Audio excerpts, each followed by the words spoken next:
பேசுபொருள் பேசுவோம் காற்றலையில் ஆரம்பமாகின்றது. வணக்கம். காற்றில் இணைந்திருக்கின்ற முதல் நேயர். வணக்கம்.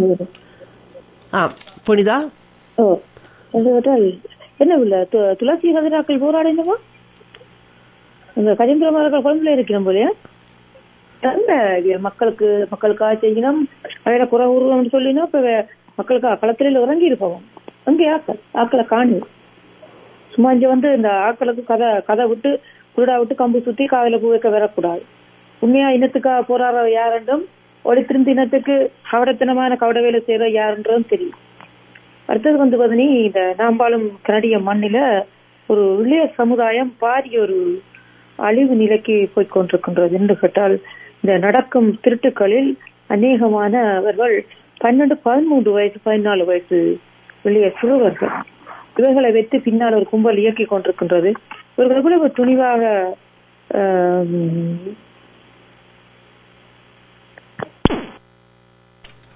உங்களுடைய இணைப்பு துண்டிக்கப்பட்டுவிட்டது. மீண்டும் இணைந்து கொள்ளுங்கள் புனிதா.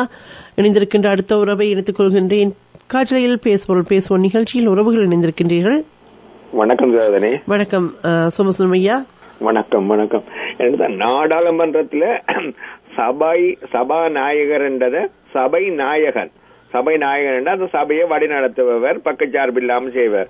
அவரே ஒரு போலி சான்றிதழோட தான் ஒரு கலாநிதி பட்டத்தை எடுத்ததாக தகவல் இன்றைக்கு அவர் தனது பதவியை ராஜினாமா செய்ய வேண்டிய நிலைக்கு தள்ளப்பட்டிருக்கிறார்.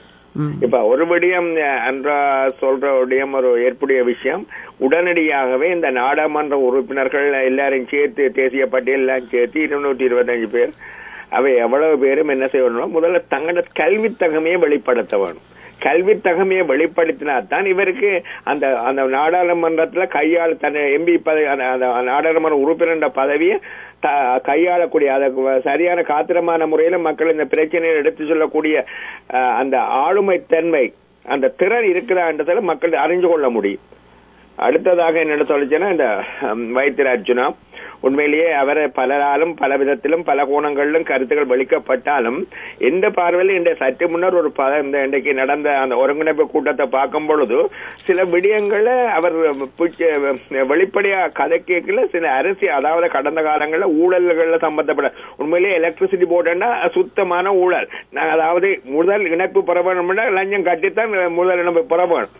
அப்படியானவர்களுக்கு எல்லாம் இன்றைக்கு அந்த மனுஷன் ஒரு சிம்ம சொப்பனமா இருக்கிறத மாதிரி தான் என்ற பார்வைக்கு தெரியுது. என்ன சொல்லிச்சுன்னா அப்பட்டமாக சில செய்திகளை வெளியில கொண்டுறது எல்லாருக்குமே வயிற்றுல புலி கலைக்கிற மாதிரி. அது இந்த அன்ற அரசும் அதை எனக்கு இப்போ என்ன பொறுத்தவரை இவர் அந்த ஊழல் பேர்வழி அம்பலப்படுத்துவதை மறைமுகமாக வரவேற்கிற மாதிரி தான். இரண்டா அவருக்கு மேல இதுவரையும் எந்த விதமான ஒழுங்காற்று நடவடிக்கையும் அரசு எடுக்க இல்லை. அது கூட ஒரு பார்வையா இருக்குது. அதையும் தெரிவித்துக் கொண்டு டாக்டர் சத்யமூர்த்தி உண்மையிலேயே இறுதி போர்ல ஒரு உண்மையிலேயே அவர் சில எல்லா டாக்டர்ஸும் தான் தங்களோட அர்ப்பணிப்போட செயல்பட்டவர்கள். ஆனா இதுல வந்த சிக்கன் என்னென்று சொல்லிச்சுன்னா பிறகு இந்த புலனாய்வுத்துறை இவர்களை அதாவது இவர்கள் சரண்டர் ஆன பிறகு நேரடியாக தாங்கள் போய் அங்க சரண்டர் ஆன பிறகு அந்த புலனாய்வுத்துறைக்கு இவை கொடுத்த பிரெயின் வாஷுக்கு முதல்ல இவர்கள் சில விஷயங்கள் எங்களுடைய உள்ளார்த்தமாக எங்களுடைய தமிழீழ விடுதலை புலிகள் இந்த போராட்ட விடயங்கள் எல்லாருமே இந்த டாக்டர்ஸ் மேலுக்கு தெரிஞ்சிருந்தார். அங்க அவர்கள் என்னென்னு சொல்லி சொன்னா அதுக்கு அந்த விலைக்கு விட்டுட்டார்கள் சில விஷயத்தை. அதாலதான் அவருக்கு ஒரு அங்கீகாரம் கிடைச்சது. யாழ் போதனா வைத்தியசாலை ஆயுட்கால பணிப்பாளர் என்ற ஒரு அங்கீகாரம் அவருக்கு கிடைச்சது. என்னன்னு சொல்லிச்சா இது லேசில் கிடைக்கிற விஷயம் இல்லை. அப்ப இந்த விஷயங்களிலும் மறந்துவிட முடியாது. ஒரு காரணம் என்று சொல்லி அவர் விரைவில் அன்றா அரசியல ஒரு இடமாற்றம் பெறவிடக்கூடிய ஒரு சூழல் உருவாகும் போல தெரியுது. அடுத்ததாக முக்கியமாக நாங்கள் எங்களோட வெள்ள நிவாரண பணி மிக வெற்றிகரமாக நாங்கள் இந்த செயற்பாட்டு ஒருங்காவலை 90 அதை முன்னெடுத்து வெற்றிகரமாக நிறைவேற்றி இருக்குது. அடுத்தது இன்னொரு விடயம் எதிர்வரும் தைத்திருநாள் நாங்கள் இங்க தமிழ் மரபு திங்கள் இதையும் அவர்கள் அந்த உதவிகளை பெற்ற மாற்றுத்திறனாளிகள் அவர்கள் மாற்றுத்திறனாளி இலகுவாக கூறிவிட முடியாது. முள்ளந்தாண்டு வடம் பாதிக்கப்பட்டு நடைபணங்களாக வாழ்ந்து கொண்டிருக்கிற 198 பேர்ல எல்லாரும் இல்ல அதுல ஒரு கணிசமான அளவு பேர் நடைபணங்களாக தான் வாழ்ந்து கொண்டிருக்கிறோம். அப்ப அவர்களுக்கும் ஒரு அப்ப எங்களுக்கு இந்த அவர்களை பாசமா அப்படிதான் கூப்பிடுவார்கள். எங்களுக்கு பொங்கல் விழா, அதாவது தைத்திருநாளையும் தைப்பொங்கலையும் நாங்க வீட்டுல எங்க குடும்பத்தோட கொண்டாடுவதற்கு எங்களுக்கு பொங்கல் பொருட்கள் தெரிவிங்களா என்று சொல்லி ஒரு வேண்டுகோளும் விடுக்கப்படுறது நியாயமான கோரிக்கைகள். அப்ப அவர்களும் வாழ வேணும் என்று சொல்லிச்சா இந்த நிலைக்கு தள்ளப்பட்டது ஒரு இனத்தின் விடுதலைக்காக போராடி அதனூடாக அங்கவீனமானவர்கள் மாற்றுத்திறனாளிகளாக படுக்க நோயாளிகளாக இருக்கிறார்கள். அவர்களுக்கான விருப்பங்களும் ஆசைகளும் உண்மையிலேயே அதை நிறைவேற்ற வேண்டியது புலம்பெயர்ந்த நாட்டில் இருக்கிற எங்களோட தமிழ் மக்களாக இந்த தமிழ் உறவுகள் தாய உறவுகளுக்கான பொறுப்பு.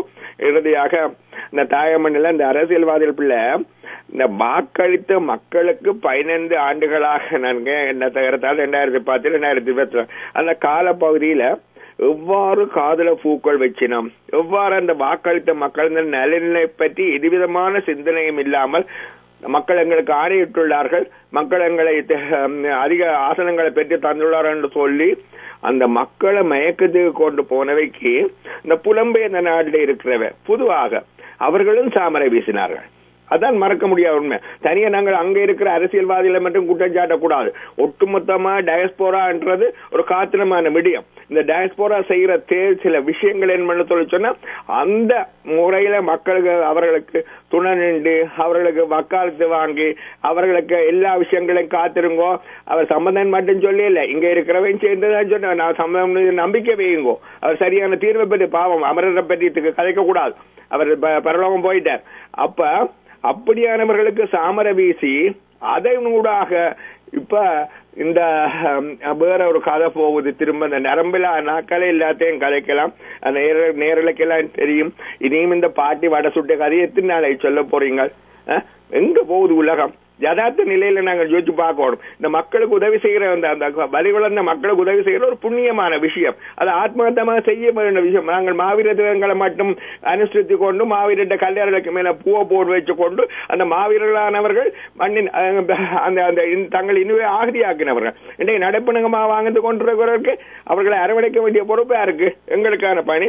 அது உண்மையிலேயே அந்த இறுதியாக என்னென்று சொல்லிச்சோன்னா இந்த சாமரை வீசினவைக்காலதான் அந்த அன்ற அரசு ஓரளவுக்கு இந்த வடக்கில் ஊடுருவதற்கும் புலம்பெயர்ந்த நாள் இருக்கிற இந்த தமிழ் கட்சிகள் இருக்கு.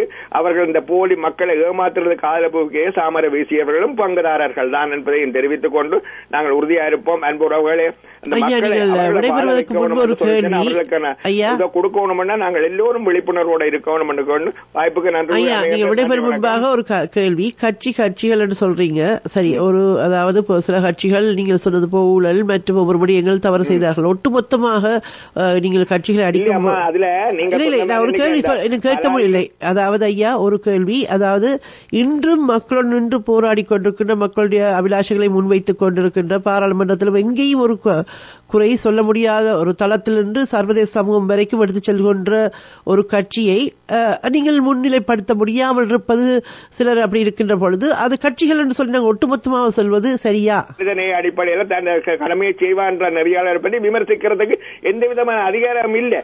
காரணம் அது முடியாது, அப்படி சொல்றதுக்கு முடியாது. இந்த விகாரைக்கு முன்ன நின்று போராட்டம் நடத்துறது இதுகளுக்கு வேற வேலையில போய் நிக்கணும், 5 பேர் 6 பேர் நிக்கிற கொச்சப்படுது. இன்றைக்கு அரசாங்கத்துக்கு ஒரு அச்சுறுத்தல், புதிய விகாரைகளை கட்ட முடியாததுக்கு ஒரு பிரச்சனையா இருக்குது இந்த போராட்டம். அதான் முக்கியம். நடந்து முடிஞ்ச இதை உடைப்பாங்களா இதை உடைக்க மாட்டாங்கன்ற விமர்சனத்துக்கு அப்பால தொடர்ந்து அரசாங்கம் இப்படி திட்டமிட்ட விஷயங்கள்ல விகாரங்களை அமைத்து அதுகளுக்கு ஒரு பாதுகாப்பு அரணாக நிற்பவர்கள் இவர்கள். அவர்களை நாங்கள் கொஞ்சப்படுத்துவதற்கு எவருக்கும் உரிமை கிடையாது. அதான் உண்மையான விஷயம். அதால தமிழ் தேசிய மக்கள் முன்னணியை பற்றி நான் பேர் சொல்லாவிட்டாலும் கூட அவர்கள் செய்கிற பணி என்பது அது தனித்துவமானது. சிவதேவி பிரபாகரன் நெறியாளர்கள் செய்யறா தனித்துவமானது. நன்றி. கட்சிகள் என்று சொல்லி நாங்கள் சொல்லும் பொழுது சிலர் அப்படி சொல்லும் பொழுது நான் தான் என்னுடைய கேள்வி, உங்களுக்கு நல்லதே கண்ணுக்கு தெரியாதா என்று? ஏனென்றால் நல்லதை தெரிந்து கொண்டால் அதை தட்டி கொடுக்க வேண்டும், அல்லதை தட்டி கேட்க வேண்டும் என்பது எல்லாருடைய கடமை. நான் சுமசுமையாவை சொல்லவில்லை, உங்களை சொல்லவில்லையா, பொதுவாக சொல்கின்றேன். கட்சிகள் என்று ஒட்டுமொத்தமாக அடிக்கும் பொழுது நல்லதை செய்கின்றவர்களை நீங்கள் சேர்த்து அடிபடுகின்றார்கள் என்ற விடயத்தை கவனத்தில் எடுத்துக் கொள்ள வேண்டும். அதே நேரம் இன்று ஒரு விடயம் சொல்லப்பட்டது, இந்த அர்ச்சுனா விடயம். உண்மையில் அது அவர் நல்லவர் கெட்டவர் என்றதுக்கு பலவிதமான பார்வைகள் இருக்கின்ற அதே நேரம் டாக்டர் செய்வ முன்முனைந்தார், தேசிய தலைவரோடு அனுராவை ஒப்பிட்டு பேசினார், அனுராவுக்கு புகழ் பாடினார். இப்படி பல விடயங்கள் அவர் மீது இருக்கின்ற பார்வைகள் கடந்து இன்று தமிழர்கள் மீது இருக்கின்ற மதிப்பு பல விதத்திலும் கேள்விக்குறியாக்கி இருக்கின்றது. அவர் தன்னுடைய அனுர அரசினுடைய அவருக்கு சில ஆதரவு இருக்கின்ற இடத்தில் அவர் அதை அந்த ஆட்சி இதை பயன்படுத்தி தன்னை அங்கே இருக்கின்ற காவலர்களை மிரட்டுகின்ற காட்சியெல்லாம் ஒரு பார்ப்பதற்கு ஒரு மிகவும் விசனத்துக்குரியதாக இருக்கின்றது. இதை கடந்து ஒரு போராட்டத்தை நிறுத்துங்கள், அல்லது இதில் நீங்கள் இருந்தால் உங்களை புலனாய்வாளர்கள் உங்களை புகைப்படம் எடுப்பார்கள், நீங்கள் வீட்டுக்கு செல்லுங்கள் என்று சொல்வதற்கு எவருக்கும், எந்த கட்சி தலைவராக இருந்தாலும் யாராக இருந்தாலும் ஒரு அரசு தலைவர் யாருக்குமே உரிமை இல்லை. போராடுவது மக்களுடைய உரிமை. அந்த உரிமையை மறுப்பவர் எப்படி மக்களுக்கானவராக இருக்க முடியும் என்ற ஒரு கேள்வி உண்டு. அவர் மக்களிடம் கையெழுத்து போடுங்கள், காகிதம் கொண்டு போய் நான் கொடுக்கின்றேன், 3500 பேருடைய எல்லாவற்றையும் சொல்கின்றார் என்று வைத்துக் கொள்வோம். அதற்காக அவர் பேரமாக பேசுவது நீங்கள் இப்பொழுது நிற்கக்கூடாது, அப்படி நான் செய்ய வேண்டும் என்றால் நீங்கள் இந்த போராட்டத்தை நிறுத்த வேண்டும் என்று சொல்கின்றார் என்றால் அவர் யார்? அனுரனுடைய எப்படி முன்பு அந்த வேறு போராட்டங்களில் சுமந்திரன் வந்து கூறினாரோ அதுபோல்தான் அங்கே பார்க்கப்படக்கூடியதாக இருக்கின்றது என்பதை நாங்கள் இங்கே உற்று நோக்க வேண்டும், கவனமாக கவனிக்க வேண்டும். சரி, இந்த வேளையில் வடமாகாண வேலையற்ற பட்டதாரிகள் சங்கத்தினரால் ஒரு போராட்டம் நடைபெற்றிருக்கின்றது. வடக்கு மாகாண வேலையற்ற பட்டதாரிகள் சங்கத்தின் ஏற்பாட்டில் இந்த யாழ் மாவட்ட செயலகத்துக்கு முன்பாக இன்றைய நாள் அதாவது இந்த போராட்டம் நடைபெற்றிருக்கின்றது. தங்கள் பட்டப்படிப்பினை நிறைவு செய்து 5 ஆண்டுகளுக்கு மேல் ஆகின்ற போதிலும் அரசு வேலைவாய்ப்பு தமக்கு இதுவரை வழங்கப்படவில்லை. எனவே புதிதாக ஆட்சி அமைத்திருக்கின்ற இந்த அரசாங்கம் தமக்கான அரசு நியமனத்தை வழங்க வேண்டும் என்று வலியுறுத்தி இந்த போராட்டம் முன்னெடுக்கப்பட்டது. இந்த போராட்டத்தை முன்னெடுக்கக்கூடாது என்று சொல்வதற்கு எவருக்கும் உரிமை இல்லை. அது எந்த போராட்டத்தை இருந்தாலும் மக்கள் போராடும் உரிமை உள்ளவர்கள். வணக்கம் காட்பாடி சந்திரசேகர். வணக்கம். வணக்கம். வணக்கம். ஆமாம், இப்பொழுது நான் கூறவிருக்கும் பதிவு நகைச்சுவை மன்னர் சார்லி சாப்ளின் அவர்கள் கூறிய சில தத்துவங்கள் தான். வாழ்க்கையில் பிறருக்கு நல்ல கருத்துக்களையும் கூறியிருக்கிறார். அது போல அவர் அடிக்கடி கூறுவது ஒன்று, வெளியில் எல்லோரையும் சிரித்து வைத்திருக்கிறேன், ஆனால் எனக்கு மட்டும்தான் தெரியும் உள்ளே நான் எவ்வளவு கவலைகளையும் அழுகையும் சுமந்து கொண்டிருக்கிறேன் என்று. அதை உள்ளுக்குள்ள வைத்துக் கொண்டு வெளியில் மற்றவர்களை சிரிக்க வைப்பதெல்லாம் ஒரு அற்புதமான ஒரு விடயம். அதை தங்குத்தடையின்றி அவர் செய்திருக்கிறார் என்றால் அவர் ஒரு மாமனிதர் இவரே. எனவே அவருடைய சிந்தனைகளில் அவருக்கு மழையில் அழுவது பிடிக்குமா? ஏனென்றால் யாரும் அறியாமல் அழ முடியும் என்று அதுதான் எப்படி யோசித்திருக்கிறார். உண்மைதான். இந்த உலகில் எதுவும் நிரந்தரம் இல்லை, உங்கள் பிரச்சனைகள் உட்பட. சிரிக்கத் தவறும் ஒவ்வொரு நாளும் பயனற்றது. சிரிப்புத்தான் வலிக்கு மருந்து, சிரிப்புத்தான் வலிக்கு நிவாரணம், சிரிப்புத்தான் உங்கள் வலியை தீர்த்து வைக்கும். கனவுகள் எல்லாம் நனவாகும் நிறைய காயங்களுக்கு பிறகு. உங்கள் மனம் வலிக்கும் பொழுது சிரியுங்கள், பிறர் மனம் வலிக்கும் போது சிரிக்க வையுங்கள். இதயம் வலித்தாலும் சிரியுங்கள், அது உடைந்தாலும் சிரியுங்கள். என் வலி சிலருக்கு சிரிப்பை தரலாம், ஆனால் நிச்சயம் என் சிரிப்பு யாருக்கும் வலியை தராது. எனக்கு நிறைய பிரச்சனைகள் உண்டு, ஆனால் என் உதட்டுக்கு அதெல்லாம் தெரியாது, அது சிரித்துக் கொண்டுதான் இருக்கும். பணம் நமக்கு எல்லாவற்றையும் கொடுக்கலாம், ஆனால் வறுமை நம்மிடம் இருந்து பறித்த சிலவற்றை பணத்தால் திருப்பித் தர இயலாது. கண்ணாடி என் நண்பன், ஏனென்றால் நான் அழும்பொழுது அது என்றும் சிரித்ததில்லை. ஆசைப்படுவதை மறந்துவிடு, ஆனால் ஆசைப்பட்டதை என்றும் மறந்து விடாதே. உன் வேதனை பலரை சிரிக்க வைக்கலாம், ஆனால் உன் சிரிப்பு ஒருவரை கூட வேதனைப்படுத்தக்கூடாது. போலிக்கு தான் பரிசும் பாராட்டும், உண்மைக்கு என்றும் ஆறுதல் பரிசு மட்டுமே. எப்போதும் மழையில் நனைந்தபடியே எனக்கு பிடிக்கிறது, என் கண்களில் கண்ணீரை யாருக்கும் பார்க்க முடியாது என்பதால். நீங்கள் எப்போதும் வானவில்லை காண முடியாது, உங்கள் பார்வை கீழ் நோக்கியே இருந்தால். நண்பர்களின் சிரிப்பை பார்க்கும் பொழுது கண்ணீரை மறக்கிறேன், நண்பர்களின் கண்ணீரை பார்க்கும் பொழுது சிரிப்பை மறக்கிறேன். வாழ்க்கை அர்த்தம் தேடிக்கொண்டு இருப்பதற்கு அல்ல, அதை அனுபவிப்பதற்கு. நீங்கள் மகிழ்ச்சியாய் இல்லாத போது வாழ்க்கை உங்களை பார்த்து சிரிக்கிறது. நீங்கள் மகிழ்ச்சியாய் இருக்கும் பொழுது உங்களை பார்த்து புன்னகை செய்கிறது. ஆனால் நீங்கள் அடுத்தவரை மகிழ்ச்சி படுத்தும் பொழுது வாழ்க்கை உங்களையே வணங்குகிறது. உங்களை தனியாக விட்டாலே போதும், வாழ்க்கை அழகாகத்தான் தெரியும். புன்னகைத்து பாருங்கள், வாழ்க்கை அர்த்தம் உள்ளதாகும். விவாதங்கள், மோதல்கள் அல்லது பிரச்சனைகளை கண்டு அஞ்ச தேவையில்லை. வானமே இடிந்தாலும் அதில் இருந்து புதிய உலகம் பிறக்கும். வாழ்க்கை இப்படித்தான். ஒரு முறையாவது உங்களை பற்றி முழுமையாக சிந்தித்து பாருங்கள். வாழ்க்கையின் மிகச்சிறந்த நகைச்சுவையை தவறவிட்டு விடுவீர்கள் என்று. நண்பனுக்கு உதவுவது சுலபமானதுதான், ஆனால் உங்கள் நேரத்தை அவனுக்காக கொடுக்கும் வாய்ப்பு மிகவும் அரிதானது. அதிகமாக சிந்திக்கிறோம், மிக குறைவாகவே உணர்கிறோம். நிறைவாக கெடுதல் செய்யத்தான் அதிகாரம் தேவைப்படும். மற்றபடி அன்பிருந்தால் வாழ்க்கையில் எதையும் சாதிக்கலாம். எனவே அவர் வாழ்க்கையில் அனைத்தையும் சாதித்து விட்டிருக்கிறார். நமக்கு ஒரு சிறந்த வழிகாட்டியாய் இருக்கிறார். சிறப்பு. நல்லது. வாழ்கின்ற மக்களுக்கு வாழ்ந்தவர்கள் பாடம் அதில் ஒருவர் அவர் என்பதில் மாற்று கருத்தில்லை. உன் வேதனை பலரை சிரிக்க வைக்கலாம், ஆனால் உன் சிரிப்பு ஒருவரை கூட வேதனைப்படுத்தக்கூடாது. சார்லி சாப்ளினுடைய அருமையான சிந்தனைகளை தொகுத்து தந்தார் காட்பாடி சந்திரசேகர். இணைந்திருக்கின்ற அடுத்த ஒரு வணக்கம். வணக்கம் சிவா. என்னன்னு சொன்னா, இந்த டாக்டர் அர்ஜுனாண்ட விஷயம் பரபரப்பா போய் கொண்டிருக்குது. அவர் இந்த சமூக வலைத்தளங்கள்ல பாத்தீங்கன்னா எல்லாம் அவற்ற செய்தி எப்பாவது இருந்துட்டு இல்ல, இப்ப எப்பவுமே அவற்ற செய்தி தான் நடைபெற்று கொண்டிருக்கு. நான் இப்ப என்ன நினைக்கிறேன் என்றால், இப்ப டாக்டர் அர்ஜுனா போல ஆட்கள் எல்லாம் நிறைய பேர் இனி சுயேட்சையாக எதிர்காலங்கள்ல அரசியல் முகத்தை காட்ட வெளியே வருகிறது. என்னட்ட இருக்கிற ஒரே ஒரு கேள்வி, இவர்களை எந்த அரசியல் கட்சியும் உள்வாங்கி ஏன் பயணிக்கவில்லை? அல்லது இவர்களுக்கு ஒரு வழித்தடத்தை, வழி அமைப்பை காலகாலமாக இருக்கின்ற அரசியல் கட்சி, எந்த அரசியல் கட்சியாவது இவர்களை கூப்பிட்டு கலைத்திருக்கிறார்? இவர் இப்படி நடைமுறை, நான் இந்த கேள்வியை கேட்டுட்டு அதுக்கு பதில சொல்லுங்க. ஏண்டா இந்த இவரை உள்ள எடுத்து இப்ப அரசியலுக்கு உள்ள வந்துட்டார். இப்ப பாராளுமன்ற உறுப்பினர்கள் அல்லது சமூக ஆர்வலர்கள், அங்கே தாயகத்தில் இருக்கிறவர்கள் இவர்களை கூப்பிட்டு சில நடைமுறைகள் அல்லது இப்படித்தான் சாத்தியப்பட வேண்டிய விஷயத்தை நாங்கள் செய்ய வேணும், அல்லது இப்படித்தான் எங்களோட நெறிமுறை இருக்கின்றது, இப்படித்தான் கடந்த காலத்தில் எங்களோட தமிழர்கள் அங்கே பாராளுமன்றத்தில எங்க போனாலும் இலங்கையில தமிழர்களுக்கு எதுவுமே எந்த மரியாதையும் கிடைக்க போகின்றதில்லை. அந்த வகையில ஒப்பிட்டு பார்க்கைகள்ல அர்ஜுனா செய்யறதெல்லாம் பெரிய விடயம் இல்லை. ஏண்டா சிங்களவர் எங்களுக்கு செய்யறதை விட இப்ப அர்ஜுனா செய்யற விஷயம் எங்களுக்கு பெரிய விடயம் இல்லை. ஆனா நாங்கள் அப்படி நினைக்கிற நாங்கள் என்ன செய்யணும்ன்றதான் நான் சொல்ல வந்தேன். அப்ப ஒட்டுமொத்தமா இப்ப பாக்கல அவர் ஒரு தமிழ் சமூகத்தின் ஒரு வேட்பாளராக போய் தெரிவு செய்யப்பட்டு எம்பி ஆயிருக்கிறார். அப்ப அவர் இனி வரும் காலங்கள்ல எப்படி அவர் இருக்க வேணும் அல்லது எப்படி செயற்பட வேணும் என்ற ஒரு ஒற்றுமைப்பட்ட ஒரு செயற்பாடுகளை அவரை கொண்டு செல்ல முடியுமா? அல்லது அவர் வருவார்? அவர் ஒரு சந்தர்ப்பத்துல வேண்டுகோள் விடுத்திருந்தவர்.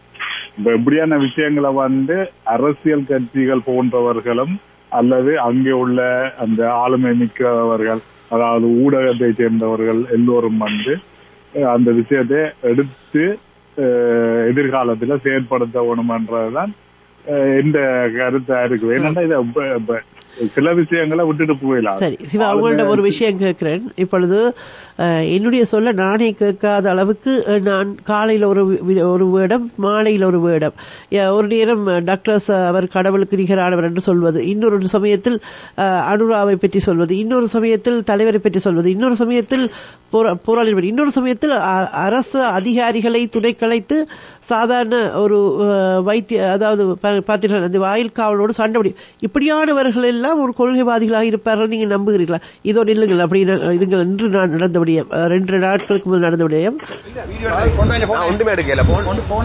ஒரு யாழ் வைத்தியசாலையில் ஒரு வாயில் காவலுடன் சண்டை பிடித்து தமிழரோடு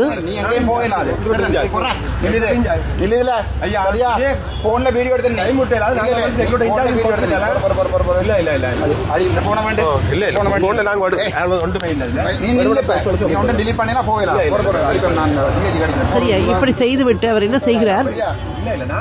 சிங்கள உயர் அதிகாரியை துணை கலைக்கிறார், ஒரு தமிழரை கைது செய்வதற்கு.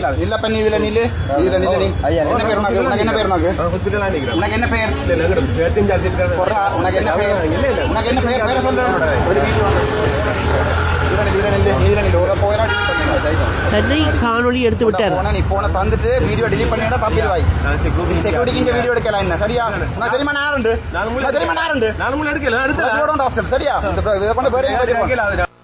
அப்படி சொல்லிவிட்டு அவர் சிங்கள உயர் அதிகாரியோடு பேசுற. இப்படி நேரம் ஒரு மனக்குழப்பம் உள்ளவர்களோடு நீங்கள் நிற்கிறீர்களா? இப்பொழுது ஒரு ஆழமான அறிவு கொண்டு இருந்தும் இலங்கை அரசாங்கத்தோடு ஒத்தோடிய காரணத்தினால் சில அரசியல்வாதிகள், தமிழ் அரசியல்வாதிகள் அவர்களுடைய இறப்பில் கூட யாரும் மக்கள் கூடாமல் புறக்கணிக்கப்பட்டார்கள். அவர்களுக்கு எவ்வளவோ தெளிவு இருக்கு. இவருக்கே தெரியாது காலையில் எப்படி இருப்பார், மாலையில் எப்படி இருப்பார், அதன் பின்பு என்ன சிந்திப்பார் என்று. ஏதோ ஒரு விடயம் வைத்தியசாலை விடயம் சரியாக செய்தார் வைத்துக் கொள்வோம். சில விடயங்கள் சரியாக சிந்திக்கிறார். சில நேரங்களில் அவர் எங்கு நிற்பார்? கொள்கை இல்லாதவர்கள். இவர்களோடு சேர்ந்து நீங்கள் அரசியல் கட்சியாக இணைந்து செயல்படலாம் என்று நினைக்கிறீர்களா? இல்ல, இதுதான் இப்ப எங்களுக்குள்ள இந்த பிரச்சனையில் தான் தொடர்ச்சியாக நடைபெற்று இல்லை. இவர்கள் உதிரிகளாகத்தான் இருக்குதான், இவர்கள் உதிரிகளாகத்தான் இருப்பார்கள். இந்த இப்படியான சில விடயங்களை நாம் ஒட்டுமொத்தமாக இது நாங்கள் எல்லோரும் தான் பொறுப்பானவர், ஊடகத்தை சேர்ந்தவர்களும் சரி. அவருடைய செயல்பாடுக்கு அவர் தானே பொறுப்பு, எப்படி மற்றவர்கள் பொறுப்பாக? அவற்ற செயற்பாடுன்றது இந்த சில விடயங்களை இது அர்ஜுனாக்கு ஆதரவாக கதைப்பதில்லை. இது பொதுவாக எடுத்து பார்க்கணும். சில ஊடகங்களும் சில விடயங்களை பெரிதுபடுத்தி அதை கொண்டு செல்லுகின்றன மக்கள் மத்தியில். சில யூடியூப் எல்லாம் கொண்டு போகிறாரு. உண்மையில அந்த விஷயம் அவரும் ஒரு தமிழர் தான். நான் அவரையும் கூப்பிட்டு கதைக்கணும். அந்த வீடியோ கூட போட்டு வெள்ளை வேன் கடத்தலில் ஈடுபட்டவர்களை உயர்த்தி சொல்கின்றவர் எங்களுடைய இடத்துக்கு சரியாக இது சிந்திப்பாருன்னு நீங்கள் நினைக்கிறீங்களா? இல்ல, நாங்கள் எல்லா வளத்தலையும் பார்க்கல. நாங்கள் சரி இப்ப திரும்பி பார்ப்போம். இப்ப நாங்கள் என்ன எங்களோட நாங்கள் நம்பிக்கொண்டிருந்த எங்களோட தேசிய பயணத்துல இருந்த எத்தனை பேர் கருணா உட்பட பிள்ளையான் உட்பட எத்தனை பேர் நாங்கள் நம்பிக்கொண்டிருந்தோம். பேசலாம் இல்ல அவர்களே நாங்கள் நம்பி இருந்த நாங்கள் எப்படியானவர்கள், எப்படியான தளபதிகள். அப்ப அவர்கள் இப்படி போவார்கள் என்று நாங்கள் நம்பினோம். ஒப்பிட்டு பார்க்கும் பொழுது இவர்கள் எல்லாம் தூக்கி இவர்கள் இப்படித்தான் இருப்பார்கள் என்றால் நாங்கள் ஒரு முறை கூப்பிட்டு கதைத்து அல்லது ஏதாவது ஒரு விடயத்துக்குள்ள இவர்களை இழுப்பது. அதான் நாங்க சொன்னாங்க முறையிலே எல்லோரும் அந்த எல்லாரையும் கூப்பிட்டு கதைக்கிறதுக்கு கூட ஒவ்வொருவருக்கும் ஒவ்வொரு அரசியல் கட்சியில இருந்து சமூக ஆர்வலருக்கு கூட பிரச்சனையா இருக்கு. ஏனென்றால் ஒரு விஷயம் இவரை கூப்பிட்டு கதைச்சா தங்களுக்குள்ள இருக்கிற பிரச்சனைகளை இவர் இழுத்து விட்டுருவாரோன்ற ஒரு பிரச்சனை ஒன்று. அது அல்ல, அவருக்கே இப்பொழுது அந்த பிரச்சனையை வைத்தியசாலை பிரச்சனையை பேசுறாரு. ஒரு அரசியல் கட்சியில எல்லா அரசியல் கட்சியும் தான் நினைக்கிறேன். நான் இப்படி ஒரு கேள்வி கேட்டதுக்கு உங்கள்ட்ட இருந்து இப்படி ஒரு பதில் வருது, உங்கள்ட்ட இருந்து இப்படி திரும்ப கேள்வி வருதுன்னு. அப்ப அரசியல் கட்சிகள் உண்மையில அவர்கள் ஓரளவுக்கு அரசியல் கட்சிகள் இயங்குற இடத்தில் இருக்க வேண்டும். இயங்க முடியாமல் 30 செகண்டுக்கு ஒருக்கா கருத்துகள் மாறுகிறது என்றால் உங்களுக்கும் எனக்கு முரணான கருத்து ஏற்படுவதற்கோ அல்ல நீங்களும் ஒரு அக்கறையோடு பேசுகிறீர்கள், நாங்களும் அதே அக்கறையோடு பேசுகிறோம். அப்ப உண்மையில அதை கூப்பிட்டு அதை கதைக்கும் பொழுது சில தீர்வுகளை காணலாம் என்பதா இந்த விடயமாக இருக்கு. நல்லது, அது உங்கள் கருத்தாக இருக்கிறது. நன்றி. பார்க்கலாம். அடுத்து இணைந்து கொள்கின்ற அடுத்த உறவு. வணக்கம். வணக்கம் எடிசன். பேசுவோம் நிகழ்ச்சியில் இருந்திருக்கிறீர்கள்.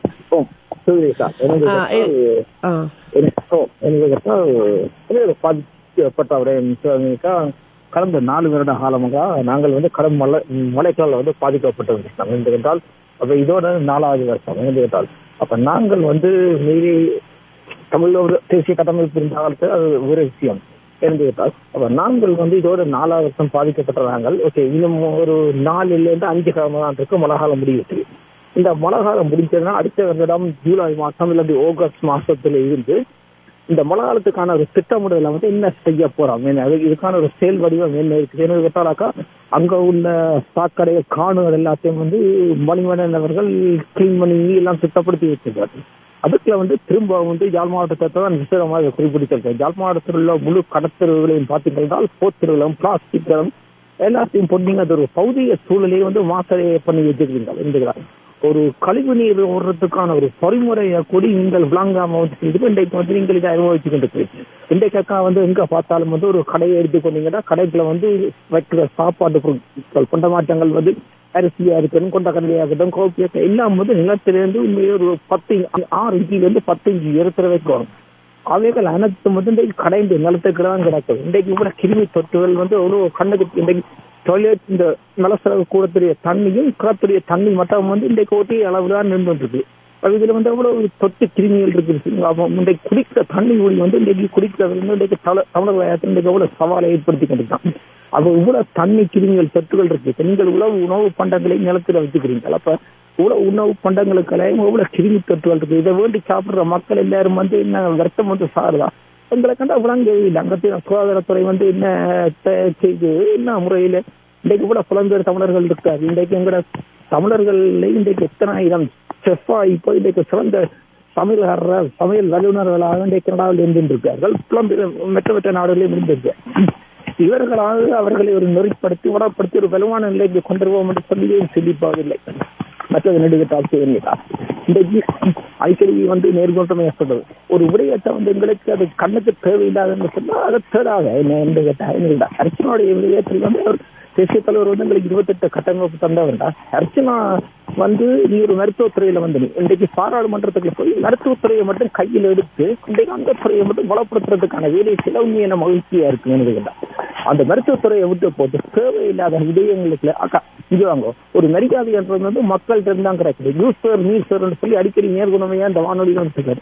எங்களை புலம்பெயர் தேசத்தில் உள்ள ஒவ்வொரு தமிழர்களும் இருந்து கேட்டா ஒரு ஆளா கண்டா மேசி இருந்தெழும்புறது சேர்ன்றது இல்லாட்டி நியூஸ் சேர்ன்றது எனக்கு விளங்கவே இல்லைதான். நீங்கள் தமிழா நீங்க கதைக்கிறீங்களா அழகா சொல்லுவோம் ஐயா அண்ணா அம்மா அக்கா அண்ணான்னு சொல்லுங்க. என்ன சேர் சேர் என்ன இந்த கேட்டா இதை எப்படி தமிழர் உள்ள ஒவ்வொரு தமிழர்களும் இந்த வார்த்தையை கடன் செலுத்தி இந்த வார்த்தையை இல்லாம ஒழிக்கணும். அதுக்கு இங்க உள்ள ஒவ்வொரு புலம்பெயர் தமிழர்களும் கடினமா குரல் கொடுக்கணும் என்று சேர்ன்றதை ஒரு ஆங்கில வார்த்தை அதை என்னத்துக்காண்டி நாங்க சேர்ன்றதை சொல்லணும். அதெல்லாம் விட்டுற வேண்டியதாங்க. விட்டு போட்டு ஐயா அண்ணா அம்மா அக்கா அவ்வளோத்தோட நிப்பாட்ட வேண்டியான்னு சேர் என்று பாதிக்கிற வார்த்தை 2025ஆம் ஆண்டுல இருந்து ஒவ்வொரு தமிழர்களும் தாயகத்துல ஒவ்வொரு தமிழர்களும் அங்க ஒவ்வொரு அரசாங்க திணைக்களத்துக்கு போனா அவர்களுக்கு அடிமை நாங்க என்ன அடிமையா அவர்களுக்கு தெரியா கேட்கிறேன். அவரை செய்கிற கடமைக்கு செய்யறோம். அது எங்கிற தமிழ் வார்த்தையாலே அழகா சொல்ல வேண்டியானே அண்ணா ஆண்ட வேண்டியதான அக்கா ஆண்ட வேண்டியதான அம்மா ஆண்ட வேண்டியதான இல்லாட்டி வயசுக்கு மூத்தவர்களுக்கு ஏற்ற மரியாதையான வார்த்தைகள் இருக்குதானே. இன்னும் நாங்கள் இன்னும் அடிமைகள் மாதிரி சேர் சேருண்டு எனக்கு இது விளங்கவே இல்லை. நான் இப்ப இந்த இடம்ல தமிழர் தாயத்துக்கு போயிருந்த நேரத்துல அங்குள்ள ஒரு அரசு அதிகாரிகளை பார்த்தா சேர் சேர்ன்றது நான் அப்படி பாய்க்குவேன். நான் சொல்லவே மாட்டேன் எந்த காரணத்துக்கும் என்னத்துக்காண்டி சொல்லணும். நாங்கள் அவர்களுக்கு அடிமையா அவர்கள் எங்களுக்கு தேசிய தலைவர் சொல்ற மாதிரி எங்களுக்கான சேவை செய்ய வந்தவர்கள் இந்த மக்கள் பணி செய்ய வந்தவர்கள் அவரை பார்த்து அடிமைகள் மாதிரி சேர்ன்றது இதை வெண்மையா கண்டிக்கலாம். 2025ஆம் ஆண்டுல இருந்து ஒவ்வொரு புலம்பெயர் தமிழர்களும் இதுக்கு எதிராக குரல் கொடுத்து இந்த சேர் என்ற வார்த்தையை கலைஞ்சிருப்போம். நன்றி வணக்கம் அக்கா. நிச்சயமாக நாங்கள் அடிமைகள் அல்ல. அந்த வகையில் சார் என்று சொல்றது அப்படி ஒரு அடிமைத்தனத்தினுடைய அடையாளம் என்பது உண்மை. எனவே அந்த வகையில் அழகாக மரியாதைக்குரிய வார்த்தைகள் எவ்வளவோ உண்டு. இந்த சார் என்று சொல்கின்ற மடமையை உண்மையில் நாங்கள் அகற்ற வேண்டும். சரி, எங்கே இணைந்திருக்கின்ற அடுத்த உறவை இணைத்துக் கொள்கின்றேன். வணக்கம். வணக்கம். புரிதா அவசர துண்டிக்கப்பட்டுவிட்டது உங்களுடைய தொலைபேசி. நெடுகட்டால் பதனி பெற்ற விஷயத்துல இருந்து வர நெடுகட்டால் இந்த இளைய சமுதாயம் இங்கே நாங்கள் இப்ப எங்களுடைய தாயகத்துலதான் போதைக்கடுமையாக இளைஞர் எல்லாம் சிக்கி சீரழினம் என்று சொல்லி நாங்கள் காய்ச்சி கொண்டிருக்கோம். இங்க நாங்கள் வாழ்ற நாட்டுல இளைய சமுதாயம் எங்க போகுதுன்றே தெரியாம போய் கொண்டிருக்கிறோம். இது ஒரு துன்பம் தரும் விடயமாக இருக்கின்றது. வரும் செய்திகள் இப்ப நடந்த ஒரு மாத காலமாக மிக மோசமான கொள்ளை சம்பவங்கள் அதில் ஈடுபட்டவர்கள் எல்லாம் அநேகமாக மிக மிக இளையவர்கள். வாகன திருடிக்கொண்டு போய் நாக்கடையில கொள்ளையடிச்சிருக்கணும். இப்ப 2 கட்டால் நாக்கடை திருட்டு இப்ப கடைசியை இறங்கி இருக்கீங்கன்னா புடவைக்கடை குள்ள கை வைக்கிற அளவுக்கு வந்துட்டோம். முதலெண்டாலும் இரவு நேரங்கள்ல போய் செய்தாங்க. இப்ப பட்ட பகல்லையே போய் துணிஞ்சு ஒரு கும்பலாக ஒரு 10 பேராக சேர்ந்து வாகனங்களில் சென்று அவர்கள் திருடுகின்ற நிலைமை மிக மிக மோசம். இந்த சட்டம் சரியில்லை. இப்ப களவெடுக்க போறவன 12 வயதோ 10 வயதோ 18 வயதோ 25 வயதோ 40 வயதோ களவெடுக்க போனா அவன் கள்ளன். இப்ப கள்ளனுக்கு தண்டனை கொடுக்கணும். இப்ப அவர் சின்னவர், அவருக்கு தண்டனை கொடுக்க கூடாது என்று சொல்லி நீங்கள் புனைய கொடுத்த உடனே அவங்க வெளியில அந்த சட்டம் தங்களுக்கு சார்பா சட்டம் இருக்குன்றதை வச்சுக்கொண்டு திருப்பம் குற்றச்செயல்களை மீண்டும் மீண்டும் ஈடுபட்டு கொண்டிருப்பாங்க. அப்ப இவங்களுக்கு பிணை கொடுக்காமல் உள்ள போட்டு வெளியாகலுக்குரிய தண்டனை கொடுக்கப்படுமாக இருந்தா இவர்கள் எல்லாம் திருந்துவார்கள். ஏன்னா இருக்கிறவ சரியா திருத்தராடி இவங்களை திருத்தராது இவங்களை திருத்தரண்டா இதுதான் வழி, வேற வழி இல்லை. அடுத்தது இப்ப இந்த தாயகத்துல இப்ப இந்த அர்ச்சுனா ஊடக ஒரு யூடியூப் அவரை பற்றி சொல்லுதுன்னு சொன்னா சொல்லலாம், சில பொய்யான விமர்சனங்கள் உண்டு. இப்ப அந்த அர்ச்சுனா அவர் கதைச்ச கதையில தான் நேரடியா காணொலிகளா வருது. அவர் எப்படியான முறையில கதைக்கிறாரு. அவர் அந்த முதல் வந்த அந்த வைத்தியசாலை விஷயம் கதைச்சவர் அது உண்மை, அது சரி. ஆனா அதுக்கு பிறகு அவற்றை அரசியல் ஒரு துளி கூட சரியில்லை, நாங்கள் ஏற்றுக்கொள்ள இல்லையாது. அவர் சொன்ன வைத்தியசாலை விஷயத்தை மட்டும்தான் நாங்கள் ஏற்றுக்கொள்றோம். நிறைய பிழையான சம்பவங்கள் அங்க நடக்குது தாயகத்துல, அது உண்மை, அவர் வெளிக்கொண்டு வந்தது உண்மை, அதுக்கு மதிப்பளிக்கிறோம். ஆனா இன்றைக்கு இந்த அர்ச்சுனா நடந்து கொள்ற முறை மிக மிக கேவலமா இருக்கு. என்னட்டு கேட்டால் அவன் மக்களுக்கு போராடுறான், எங்க நிக்குது நிலைமை பாருங்க. இந்த மற்றவையெல்லாம் பார்லமெண்ட் உறுப்பினர் எல்லாம் பதவி எடுத்து போட்டு பேசாம இருக்கணுமா, அர்ச்சுனா வீதியில இறங்கி போராடுறான் மக்களுக்காக. அப்ப அவர் மக்களுக்காக குரல் கொடுக்கறேன்னு சொன்ன ஏன் போராடுற மக்களுக்கு உங்களை புலனாய்வு படம் எடுக்கும் மிரட்டும், நீங்கள் போராட்டத்தை விட்டு போங்க, நான் கதைக்கிறேன்னு சொல்ல வேணும் இல்ல. நீங்களும் போராடுங்க, நானும் உங்களோட நிக்கிறேன், உங்களுக்கு நீதியோடு தான் கேட்போம். அதுதான் அவர் சொல்லியிருக்க வேண்டும். மக்களுடைய போராட்டத்தை நிப்பாட்டாமல் நீங்கள் நான் உங்களுக்காக பேசுவதால் அந்த சுமந்திரன் போய் அந்த காணாமலாக்கப்பட்ட அந்நியர் போராட்டம் செய்ய நீங்கள் வந்து இந்த ஆமிக்கு பணி செய்ய விடாமல் உடஞ்சல் கொடுத்து கொண்டிருக்கிற எல்லாம் போயிட்டு பேசாம எல்லாம் அடிச்சு திரத்த வேண்டி வரும் சொல்லி மிரட்டி கிடைச்சாரல்லோ, அந்த பாணி மாதிரி தான் இவற்ற பாணியும் இருக்குது.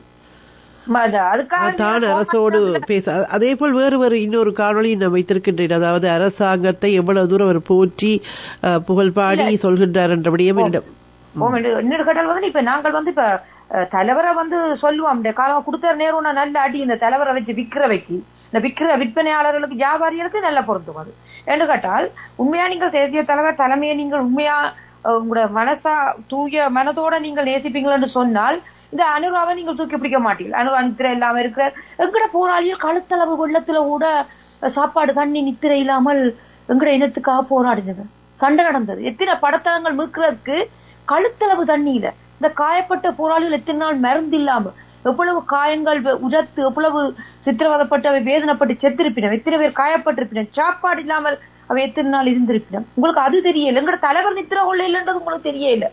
அனுரா வந்து அவர் நித்திர கொள்ள இல்ல, மக்களுக்காக 3 மணி வரையும் விழிச்சிருக்கிறாரா, அவர் நித்திரையில இருக்கிறாங்க. அப்ப இந்த நல்ல தொட்டில் ஒன்று செய்து அனுப்புவோம், ஆக்களையும் சேர்த்து அனுப்புவோம் அவர் தாராட்ட சொல்லி. எங்களுக்கு சிங்களவற்ற இது தேவை. அவர் அந்த நாட்டை ஊழலிக்க வந்தாரு, அவற்றை இப்ப பதவியில இருக்கிற வேண்டிய பட்டங்களே எல்லாம் போலி வந்து அம்பலத்துல வந்துட்டு அவர் அங்க கிழிஞ்சுது, அவற்றை முடிவு கிழிஞ்சுது. சொன்ன மாதிரி அவர் 6 மாதம் தான் தாக்கு பிடிக்கப்படுறாரு தெரிஞ்ச அன்றாட அரசாங்கம். அப்படியே இல்லாம போய்கொண்டிருக்கு. ஏதோ பார்த்தா அவர் அடிச்சு தள் போடுறதுல தூக்கி விடுவோமா, ஏதோ தலைவர் வந்து சாப்பாட்டுக்கு வழி இல்லாமல் சண்டை செய்த மாதிரி தான் இங்க விளைவேற்ற கதை. பொருளாதாரம் எங்களுக்கான எந்த ஒரு நீதியும் இல்ல. இனவாதம் கதைக்க கூடாது, மதவாதம் கதைக்க கூடாது. ஆனா நேற்றுக்கொண்டே மட்டக்களப்பில் இருக்கிற தாதியை வைத்தி பயிற்சி கல்லூரிக்குள்ள புத்தர் சிலையை வச்சிருக்கிறார். நான் 2 கேட்டால் அவர் வந்து அந்த தலைவர் வந்து வடக்கில் இருக்கையும் இதே பேரையே தான் செய்தவர். புத்தர் சிலையால் சந்தி எல்லா இடம் வைக்கிறதுக்கு காரணமான அந்த அவர் தான், அந்த சிங்கள இனவாதி தான். அவர் இன்றைக்கு வந்து மட்டக்களப்பிலையும் இந்த விளையாட்டை காட்டி கொண்டிருக்கிறேன். இதெல்லாம் உங்களுக்கு தெரியல. அனுரா ஏதோ பெரிய மீட்பர் இங்க தமிழகத்துக்கு அள்ளி கொடுக்க வந்துட்டு அனுரா குறை வைக்கிறது. அனுரா செய்தாரியா ஐயா பட்டியல் இருக்கு ஐயா, உங்களுக்கு தெரியுமோ அது கதைக்கிற உங்களுக்கு தெரியுமோ? தெரியாட்டி கதைக்க கூடாது. நல்லது, நன்றி. காற்றில் இணைந்து கொள்ளும் அடுத்த உறவை இணைத்துக் கொள்கின்றேன். பேசுவோம் உறவுகளுடைய கருத்துக்கள். வணக்கம். வணக்கம், நான் ரவி. ரவி, நலமா இருக்கிறீர்களா? நாங்கள் நலம், நீங்க நலமா? நாங்கள் நலமா இருக்கிறோம். முக்கியமா என்னன்னு சொன்னா, இன்று பருத்தித்துறையில் மட்டும் 58 பேர் வைத்தியசாலையில் அனுமதிக்கப்பட்டிருக்கார்கள். 7 பேர் இறந்து விட்டார்கள். ஆனா இது எங்க போகும்னு தெரியாத சுகாதார திணைக்களம் கடும் நெருக்கடியில் இருக்கின்றது. என்ன கொழும்பிலிருந்து எல்லாம் வந்திருக்கிறார்களாம் இது சம்பந்தமான ஆராய்வதற்கு. இது என்னன்னு சொன்னா, நீங்க இயற்கையோட விளையாடி விட்டீர்கள், இதுதான் நடந்த விடயம். இந்த தண்ணி எங்க போறது? இந்த ஒரு வெள்ளப்பெருக்கு ஏற்பட்டால் அந்த வெள்ளப்பெருக்கு எங்க போறது? இது நீங்கள் முழுவதும் வாய்க்கால் முழுவதும் அடைத்து விட்டீர்கள், முழுவதும் வீடுகள் வந்து விட்டது. வெள்ளம் எங்க ஓடுறது? உங்களுக்கே தெரியும், பருத்துறையில் பெரிய ஒரு வாய்க்கால் இருக்கிறது. மெதடிசு பக்கத்தில் அந்த பெரிய ஒரு வாய்க்கால், அது கடலுக்கு ஓடுகின்றது. அது இன்றைக்கு எல்லாம் அடைத்து போய்விட்டது. அப்ப எங்க தண்ணி ஓடும்? பருத்துறை தண்ணி முழுக்க அந்த கடலுக்கு போன்றது. மெதடிசு பக்கத்துல பெரிய ஒரு வாய்க்காலால் அதெல்லாம் இன்று அடைத்து விட்டீர்கள். அப்ப எங்க தண்ணி போகும்? அந்த பெரிய கீழத்துல பெரிய பாலம் மாதிரி இருக்கிறது. இத்தனை அடிக்கு கீழே அந்த அவ்வளவு தண்ணி இப்ப கடலுக்கு போறது. என்ன நடக்கிறது? இதுக்கு யார் காரணம்? இது எல்லாத்துக்கும் நாங்கள் அரசாங்கத்தை குற்றம் சாட்டி கொடுக்கிறார். நாங்கள் அரசாங்கம் சொன்ன தண்ணியில கட்டி இதுல வீட்டை கட்ட சொல்லி எங்கண்ட அரசாங்க உத்தியோகத்தர் இதுக்கு காரணம். என்ன சொன்ன, எல்லோரும் லஞ்சத்தை தான் வாழ்ந்தார்கள். எல்லாரும் காசை வேண்டி போட்டா பெர்மிஷன் கொடுத்தார்கள் அட்டும்படி. இன்று என்ன நடந்து விட்டது? இதுக்காக நாங்கள் நடுக்க போய் எல்லாரும் அரசாங்கம் குற்றம் சாட்டக்கூடாது. இதைத்தான் தலைமை ஒன்று சொன்னது. நீங்கள் அரசாங்கத்தில் அரசாங்கம் காசு தருகின்றன, ஆனா உங்கள் கடமையை நீங்கள் செய்யுங்கள் என்றுதான் அவர்கள் சொன்னார்கள். அதுக்குத்தான் அவர்கள் வற்புறுத்தினார். உங்கள் கடமை, நீங்கள் காசு வேண்டீங்களா அரசாங்கத்தில், அரசாங்கம் உங்களை சும்மா வச்சிருக்கீங்க, அரசாங்கம் காசு இருக்குன்னு அந்த தாருகிற காசுக்கு உங்கள் கடமையை செய்யுங்க என்று சொன்னார்கள். அந்த அப்படித்தான் அவர்களை கட்டுப்பாட்டுகள் வைத்திருந்தார்கள். எல்லாம் ஆடிட் ஃபார்ம் எல்லாம் வைத்திருந்தார்கள், எல்லாம் ஆடிட் பண்ணினார்கள். என்னென்ன எங்க நடக்குதோ அவ்வளவு அவர்களுக்கு தெரியும். எங்க கணக்கு நடக்கிறது, எங்க களவுகள் நடக்கிறது எல்லாத்தையும் அவர் கண்காணிப்பில் வைத்திருந்தார். இன்று என்ன நடக்கிறது, 2009ஆம் ஆண்டுக்கு என்ன நடக்கிறது, இன்று ஒரு வெள்ளம் போடுறதுக்கு இல்லை, அதன் விளைவுதான் இன்று இத்தனை பேர் இன்னும் இறப்புகள் எத்தனை விதத்தில் போன்ற சரியான நிலையில் தான் இன்று ஒரு பாரிய நெருக்கடி சுகாதாரத்தினக்கெல்லாம் இயங்கிக் கொண்டிருக்கின்றது. அடுத்ததாக என்னென்று சொன்னால், அந்த அர்ச்சுனா விடயம் எனக்கும் வலியும் மேல் வலிக்கின்றது. தலைவர் பிரபாகரன் எங்கள் போராளி, இவர்கள் எல்லாரையும் கொண்டு போய் தலைவர், போராளிகள், மாவீரர்கள் இவர்கள் எல்லாரையும் கொண்டு ஏன் எல்லாருக்கும் சேர்க்கின்றீர்கள்? அது ஒரு உன்னதமான ஒரு சொல். ஓமோ இல்லையா சோனி? அது ஒரு உன்னதம். தலைவர் பிரபாகரன் என்ற சொல்லும் ஒரு போராளிகள், மாவீரர்கள் எவ்வளவு உன்னதமான ஒரு சொல்லை கொண்டு போய் எல்லாத்துக்கும் தான் பாவிக்கிறார்கள். அர்ஜுனாக வந்த பாட்டு தான் போதும் எல்லாத்துக்கும் பாவித்துக் கொண்டிருக்கின்றார்கள். அது யார் உங்களுக்கு அந்த அனுமதியை தந்தது? ஏன் அந்த இதை கொண்டே ஒவ்வொருவருடையும் ஒப்பிட்டுகின்றீர்கள்? இதை கொண்டே அங்கே ஜேபியோட ஒப்பிடுகிறார்கள். அவர்கள் அதுக்கும் அந்த பாட்டு போகின்றது. வேணும் வேதனான ஒரு விடயம் எல்லாத்தையும் கொண்டு எல்லாத்தையும் ஒப்பிடுகிறார். காத்திருந்தோம் பாட்டுக்கு அனுராவுடைய படம் போகுது. இன்னொன்று பிரபாகரன் வழி நில்லுக்கு அர்ச்சுனாவின் படம் போகிறது. இப்படியாக காணொலிகள் செய்து யாரை யாரோடு ஒப்பிடுவது என்று இன்றைக்கும் அவர்கள் யாரேனும் ஒப்பிடக்கூடியவர்கள் அல்ல. இந்த உலகத்தில் எமது போராட்டத்தையும் பற்றி தலைவரையும் பற்றி பிரபாகரன் என்று சொல்லுவோம். அந்த சொல்லி ஒரு எங்கேயோ இருக்க வேண்டிய சொல்லி, அதை நாங்கள் கண்டபடி உச்சரிக்க கூடாது. அந்த மாவீரர்களை உச்சரிக்கின்றோம், அந்த போராளி, இதெல்லாம் எப்படியான ஒரு சொல்லு? எங்கேயாவது இந்த உலகத்தில் ஒரு இனம் தன் இனத்தை கொண்டு ஒரு போராடி ஒரு முப்படையை வைத்து அது 5 வருஷம் அந்த ஆட்சியை நடத்தி தானே கண்டார். இதுக்கும் கூட அனுராந்த ஆட்சி என்ன இருக்கின்றது சொல்லுங்கள் பாபு. எல்லோரும் அனுராந்த மீட்பனாக கைத்து கொண்டிருக்கின்றீர்கள். ஏன் வந்து விட்டார், இனிமே எல்லாம் செய்ய போன இதேதான் என்று பாருங்க எவ்வளவு நடந்து. இன்று அனுராந்த ஆட்சிக்கு பிறகு அனுரா வந்த பிறகு எவ்வளவு ஜுவனோலவை என்ன சொன்னார் ஜுவனோலவை அடுத்ததாக மட்டக்களப்பில் புத்த சிலை வருகிறது. இதுக்கு என்ன பதில் கூற போறீர்கள்? அடுத்ததாக உரிமைக்காக அடிபட்டோம். என்ன உரிமை உங்களுக்கு தந்தார் அவர்? என்ன உரிமை? ஏன் இவர்கள் எல்லாம் கொண்டு நீங்க தலைவரோட ஒப்புருக்கு என்ன உரிமையை தந்தார்? தலைமை எவ்வளவு தூரம் அந்த 5 வருஷம் ஆட்சியை நடத்தி இருந்தது. ஏன் இவர்களை கொண்டு அதோட ஒப்பிடுங்கள்? வேற என்ன உங்களுக்கு என்ன உரிமை? இந்த வந்து காணாமப்பட்டிருக்கு என்ன திருப்பி என்ன அனுராக்கு தெரியாத இவ்வளவு காலம் இந்த அரசியல் இருக்கிற அனுராக்கு தெரியாத OMB அலுவலகம் இன்னத்துக்கு இருக்க அன்றைக்கு நீங்களே கேள்வி எழுப்பினீங்களானே, இன்றைக்கு திருப்பி அந்த OMB அலுவலகத்தை திருப்பி கொண்டு வருகிறீர்கள். இது என்ன காரணம்? இதெல்லாம் தெரியாமல் இந்த வானொலியில் வந்து அனுரா ஒரு மீட்பன், அனுராவை கொண்டு எல்லாரும் ஒப்பிட்டு இங்கெல்லாம் ஒப்பிடுகிறீர்கள். அப்ப அனுராவை கும்பிடுங்கள் வைத்து, தலைவரையும் போராளிகளையும் நீங்கள் படத்தை கீழே வைத்து விட்டு அனுரா வச்சு கும்பிடலாம் தானே? ஏன் இவர்களை வச்சு கும்பிடுகிறீர்கள்? ஏன் நாங்கள் மாவீரர் நவம்பர் 27 இவர்களை கும்பிட வேணும்? கொஞ்சமாவது சிந்திக்க வேண்டும். நாங்கள் எங்களுக்கு இப்ப ஒரு மீட்பன் வந்து விட்டார் என்று சொல்லி அதுக்காக புகழ்வாடுவதும் இவர்களை தூக்கி தலையில வைத்து கதைப்பதும், இந்த விடிவள்ளி வந்து விட்டது, விடியல் வந்து விட்டது, நாங்கள் ஏதோ விழித்து விட்டோம் என்று பகல் கனவு கண்டு இன்று எவ்வளவு தூரம் போகும். இன்று பாருங்க நாடு என்ன நிலைக்கு போறது, தேங்காய் என்ன விலை போகிறது. இதே மீண்டும் என்ன சொல்லுகிறார், கேஸ் மீண்டும் ஒரு பிரச்சனையில் போகும், எரிவாயு மீண்டும் ஒரு பிரச்சனைக்கு வரப்போகுது, ஜனவரி மாதம் மீண்டும் ஒரு பிரச்சனை தட்டுப்பாடு ஏற்பட போகுது என்று சொல்கிறார்.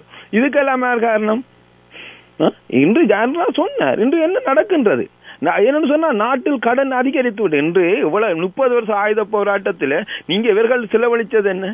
ஆயுதத்துக்கு செலவழித்தார், மிக கோட்டபாய கொள்ளையடித்தார். என்னென்று நாட்டை மீட்பது என்று சொன்னா, நீங்கள் வேண்டினதும் கடன் தானே, வேண்டினீர்களே, நன்கொடையா வேண்டினீர்களா? இதுக்கு வந்து இங்க இந்த வானொலியில் வந்து எத்தனையோ சொன்னார்கள், நான் வந்து விட்டது நாடு அவிழ்ச்சியாக போகின்றது, அவிழ்ச்சி அடையும் என்று ராணிலே சொன்னார்கள். மீண்டும்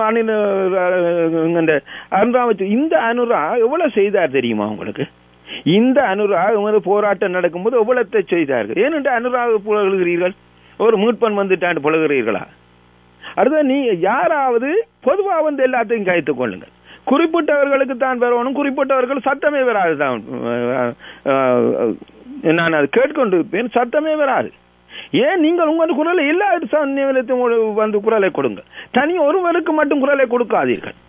என்னன்னு சொன்னா இந்த குரல் இதுல இருந்து நீங்கள் எப்படியான அறிந்து கொள்ள முடியும். யாராவது வந்து எல்லா தளத்திலையும் குரல் கொடுக்கின்றீர்களோ அவர்களா நேர்மையானவர்கள், உண்மையானவர்கள்.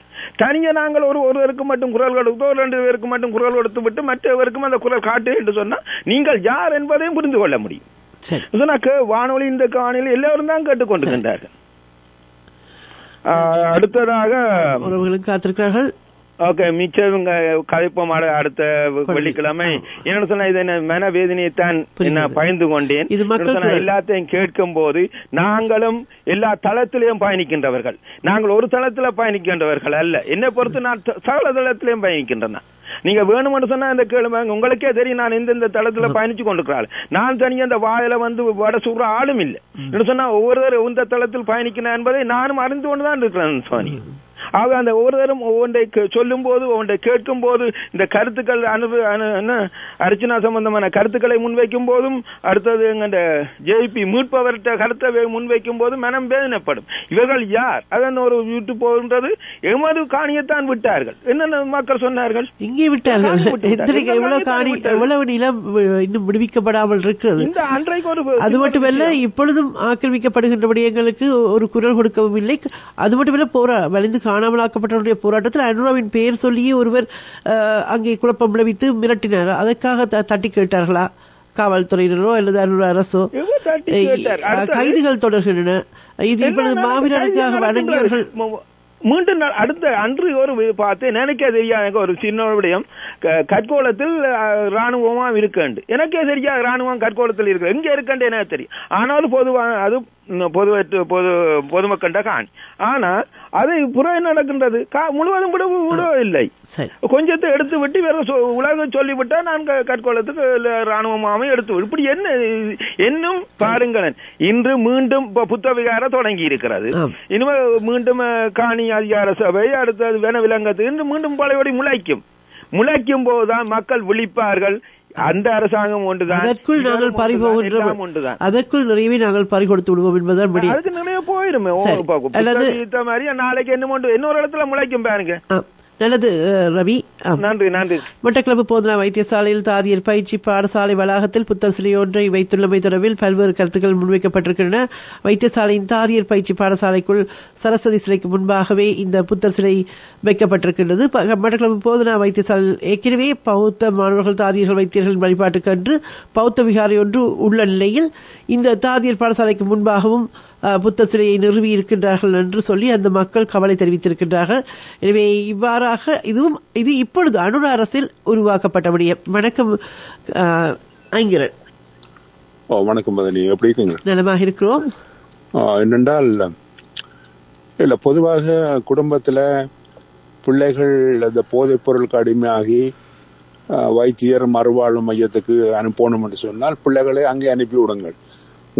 நீங்களோட நீங்கள் வச்சு கொண்டு இருந்தால் உங்களுக்கு உங்களோட உயிருக்கே பாதுகாப்பு இல்லாம இருக்கும். அது இங்க மொன்றியல்ல கடந்த வருடம் நடந்தது, உங்க டொரண்டோல கடந்த மாதம் நடந்திருக்கு. அப்பா அம்மா தான் உயிரை விட்டுருக்கிறார்கள். இது நீங்க தேவையில்லாமல் சென்டிமெண்டலா போய் நீங்கள் விழுந்தால் அது உங்களுக்கு தான் ஆபத்து. வைத்தியர் சிபாரிசு செய்தா உடனே அங்க மறுவாழ்வு மையத்துக்கோ ஒரு இடத்துக்கு நீங்கள் ஆளை மாத்தி போனோம். அவருக்கு சுய புத்தி இருக்காது. நாங்க அளவுக்கு அதிகமாக அட்டாச்மெண்டோட இருந்தா கடைசி எங்களுக்கு தான் ஆபத்து. ஆகவே கவனமாக இதை நாங்க ஒவ்வொரு பெற்றோரும் அப்படி இருந்தால் அது தவிர்க்க முடியாது. குடும்பத்தில் ஒருத்தர் அப்படி வந்துட்டால் அதுக்கான நடவடிக்கைகளை நாங்கள் பாம்பை எப்படி கையாளுறோமோ அதே மாதிரி தான் கையாள பழகி கொள்ளணும். என்ற பிள்ளை, என்ற கடைசி பிள்ளை, என்ற செல்லம் இறுதி என்றால் கடைசியா யூ வில் பி அவுட். அது கவனமா இருக்கணும். இது இனிமே நடக்காதபடி நீங்க பாத்துக்கொள்ளணும். இது மிக வேலி என்ன பெத்த தகப்பனே இப்படியே போய் இப்படியான முடிவு வாரது மிகவும் கவலை. மற்ற 2வது ஒன்டாரியோவில் டொரண்டோவில் குற்றச்செயலில் ஈடுபடுற எந்த தமிழனும் கொள்ளையோ அத கொள்ளை, இந்த கேஸ் ஸ்டேஷன், கடைகள், நகைக்கடைகள் கொள்ளையடிக்க ஆறா இருந்தாலும் உங்களுக்கு தெரிந்தா உடனே போலீஸுக்கு. கடைசியா நாங்களை கண்டு காணாம இருந்தால் அது எங்களுக்கே ஆபத்தா முடியும். அது ஏற்கனவே காப்பர் ஒரு விடயம் செய்தார் 90 கடைசியில. இந்த AK UK இந்த குரூப் எல்லாத்தையும் அவ்வளவு அனுப்பி விட்டுட்டார். அப்படி இவர் செய்ய மாட்டார். அப்படி செய்ய நான் சந்தோஷம். ஆனால் யாரும் குற்றச்செயலில் அங்க ஈடுபட்டால் உங்களுக்கு தெரிந்தால் உடனே 911 அடிச்சு விடணும். அப்படி நீங்க செய்யாமல் நாங்க கண்டு காணாமல் இருந்தால் அது நாளைக்கு எங்களுக்கு ஆபத்தா முடியும். அதை கவனத்தில் கொள்ள வேண்டும். குற்றச்செயலில் ஈடுபடுற யாரா இருந்தாலும் அதை கவனித்துக் கொள்ளணும். மற்றது மூன்றாவது இந்தியா எங்களுக்கு ஆதரவு அளித்துத்தான் ஆக வேண்டும். ஏன்னா பங்களாதேஷ் எடுத்து கொடுத்தினோம். இன்றைய பங்களாதேஷ் இந்தியாவுக்கு ஆப்பு கொடுக்கிற அளவுக்கு வந்துடுது. இது மோடி அதானிக்கும் அம்பானிக்கும் முதுகு சொரிஞ்சொன்றிருக்கிற நாட்டை பற்றி கவலை இல்லை. தமிழ்நாட்டில் தமிழனுடைய ஆட்சி வரணும். தமிழில் விடுதலை புலி என்று தடி எடுக்கப்பட வேண்டும். இந்தியாவால் எடுத்தா உலகத்தில் எல்லா நாடுகளும் அந்த தடி எடுக்கும். புலிகளின் பிரதிநிதி, தேசிய தலைவனுடைய பிரதிநிதி தான் எங்களுக்கான பிரதிநிதியா வரணும். ஒருமே வரக்கூடாது. ஏன்னா அவர்கள்லாம் அதுக்கு உழைத்தவர்கள். இங்க கண்டவர்கள் எல்லாம் எங்களுக்கு தலைவர்களாகவோ பிரதிநிதிகளாகவோ வர முடியாது. இப்ப அதை நாங்க செய்யணும்னா தமிழ்நாட்டில் தமிழனுக்கான ஆட்சி வரணும். அதுக்காக எல்லாரும் உழைக்க வேணும். அதை நாங்கள் செயல்படுத்துவோம், உறுதியுடன் செயல்படுவோம். எங்கட காலம் எப்படி உங்களுக்கு கிடைக்கும். நன்றி, சந்திப்போம். எனவே இன்றைய நாளில் தமிழ்நாட்டை எடுத்துக்கொண்டால் தமிழ்நாட்டில் நடைபெற்ற போராட்டம், அங்கே போராட்டத்துக்கு அனுமதி மறுக்கப்பட்ட நிலையிலும் அந்த போராட்டங்களை முன்னெடுத்த நாம் தமிழர் கட்சியினுடைய ஒருங்கிணைப்பாளர் செந்தமிழன் சீமான் அவர்கள் ஆற்றிய உரையில் ஒரு பகுதி, அந்த சுரங்கம் அமைச்சிட்டா எங்களுடைய அரிட்டாப்பட்டியை சுத்தி இருக்கிற அந்த கிராமங்கள் மட்டும் இல்ல, மதுரையே முடிஞ்சிடும். ஏன்னா திறந்த வெளியில நீங்க சுரங்கத்தை எடுத்துட்டு போயிட்டீங்கன்னா, அந்த தங்ஷன் எடுத்துட்டு போயிட்டீங்க, போராட்டத்தின் பின்னர் மக்களுக்கு வழங்கிய சொல்லி பல கிலோமீட்டர் பரப்பளவுக்கு பரவி எந்த உயிரினமும் வாழ முடியாம போயிடும். அப்ப இந்த மாதிரி நிலத்தின் வளத்தை எல்லாம் சுரண்டி ஒரு தனிப்பெரும் முதலாளிகள் லாபம் ஈட்டி போவதை, நாட்டின் வளர்ச்சி என்று கட்டமைப்பதை ஏற்க முடியாது. இதை அதிமுக தான் கொடுத்துருச்சுன்னு திமுக குற்றம் சாட்டுவதும், திமுக தான் கொடுத்துருச்சு என்று அதிமுக குற்றம் சாட்டும் மாறி மாறி சொல்லிக் கொண்டிருப்பது வேதனை மிகுந்த ஒரு வேடிக்கை விளையாட்டா இருக்கிறது. அதை ஏற்கல. அரசு தீர்மானம் போட்டிருக்குது, அதை வரவேற்கிறோம். கடந்த காலங்களில் போட்ட தீர்மானம் போல அது ஒரு வெற்றி தீர்மானமாக, வலுவிழந்த தீர்மானங்களாக ஆகிவிடாம இந்த தீர்மானம் உயிர்ப்புள்ளதாகி இந்த கோரிக்கைகளை, இந்த தீர்மானத்தை வலியுறுத்தி 40 நாடாளுமன்ற உறுப்பினரை வைத்திருக்கிற கட்சி, ஆட்சி அதிகாரத்தில் இருக்கிற கட்சி நாடாளுமன்றத்துக்குள் பேசி இந்திய ஒன்றிய அரசை இந்த ஒப்பந்தத்தை ரத்து செய்ய, அதை கைவிட கோரி வலியுறுத்தணும். அது விட்டோம்னு சொன்னாதான் நமக்கு ஒரு நம்பிக்கை வரும். இல்லை என்றால் எங்களுக்கு தொடர்ந்து போராடி தடுப்பதை தவிர வேற வழி இல்லை.